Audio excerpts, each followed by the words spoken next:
بالنسبه لنا حنا طبيعه الحال في كل دوره كنأكدوا على ان هذه الشركه ديال امانديس كتمارس واحد المجموعه ديال الكوارث وديال الخروقات وديال الجرائم حق المواطنات والمواطنين.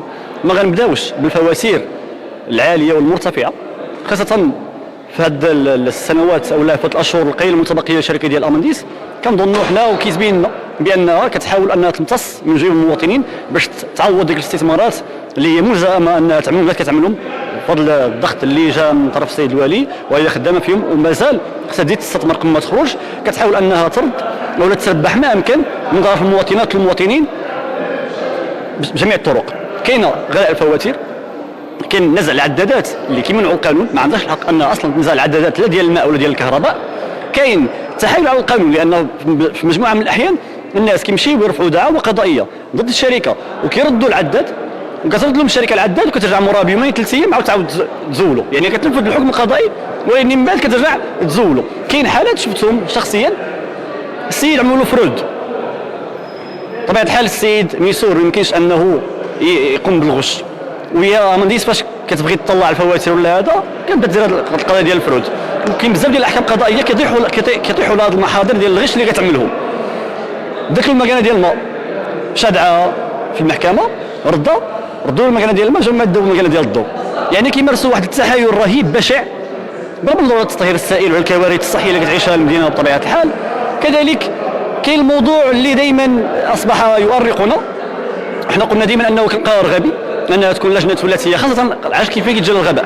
من الغباء انك مفوض لواحد الشركه وتجيبها حتى هي تقرر معاك واش تعطي الشواهد الاداريه ولا ما تعطيهمش.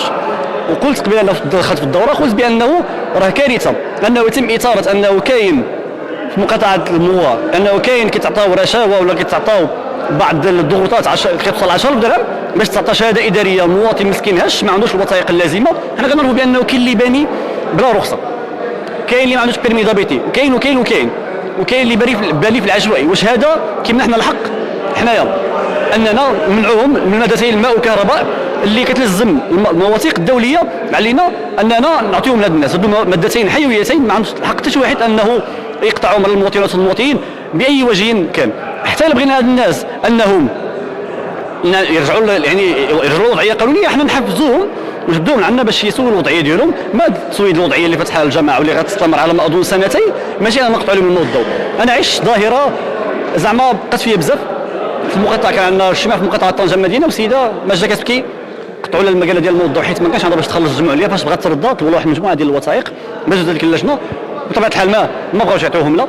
ولدا كان عنده الامتحانات ديال البكالوريا بلا ما بلا ضوء، كنتصور غير الحاله النفسيه ديال ديك الوليد اللي غيدوز فيها الامتحانات ديالو. هذه الشركه انا دائما كنقول بان جميع الاحزاب الممثله في المجلس خصها تحمل المسؤوليه ديالها وخصها توقف وقفه صارمه وتتحرك على جميع الصعود وتعمل جميع الخطوات اللازمه باش نوضعوا حد لهذه الشركه هذه. لان لو ما تحركناش حنا المنتخبين اليوم غدا بعدهم كاين يتحركوا المواطنين، وحنا طبعا الحال شي واحد المفروض المصلحه ديالو ان السلم الاجتماعي والتماسك الاجتماعي يتمس في طنجه مجددا، وانهم يكونوا مظاهرات على هذه الشركه هذه مجددا.